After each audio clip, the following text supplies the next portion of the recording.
பேசுற வாய்ப்பு கிடைச்சிருந்தா என்ன பேசிருக்கீங்க நீங்க அவர்கிட்ட ஒரு நேர்ல பேசணும் வாய்ப்பு கிடைச்சிருக்கு யார் என்ன சொன்னாலும் நீங்க ஸ்ட்ராங்கா இருங்க நான் சொல்லுவேன், சந்தோஷமா இருங்கன்னு சொல்லுவேன். நாங்க எல்லாரும் சப்போர்ட் பண்ணுவோம் சொல்லுவோம்.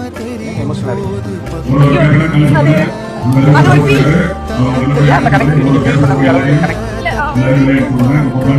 இதெல்லாம் பார்த்தா திட்டுவாங்களே. இல்ல அப்படி கிடையாது. அவர்னாலே ஒரு எமோஷன் தானே, விஜய்னாலே ஒரு எமோஷன் தான். அவர்கிட்ட என்ன பேசுவோம் நம்ம எப்படி பிளான் பண்ண முடியும்? அவர் பாக்குறதுக்கே 30 வருஷம் வெயிட் பண்ண முடியாது அப்படிங்கும் போது நானும் ஸ்கூல் படிக்கிற போதுல இருந்தே அவரோட பர்த்டேக்கு நான் ஹாஸ்டல் சாக்லேட்ஸ் வாங்கி கொடுத்தேன். நான் ஒரு எங்க வீட்டுல எல்லாம் என் ரிலேட்டிவ்ஸ் தான் நான் விஜய் படம் ஓடுதுன்னா எனக்கு வாட்ஸ்அப்ல கால் பண்ணுவாங்க, அந்த போட்டோ எடுத்து அனுப்புவாங்க. அந்த மாதிரி நான் அவர் மேல இதை வந்து அது அவங்களுக்கு பிடிக்குதுன்றவங்களால தான் அதை வந்து ஃபீல் பண்ணுவேன்.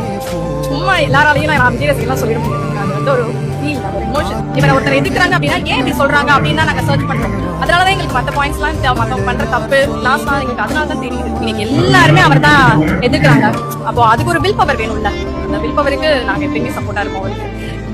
அவ்வளவுதான், தளபதி தான் இங்க எல்லாரோட லாஸ்ட் ஹோப் வந்து அவர்.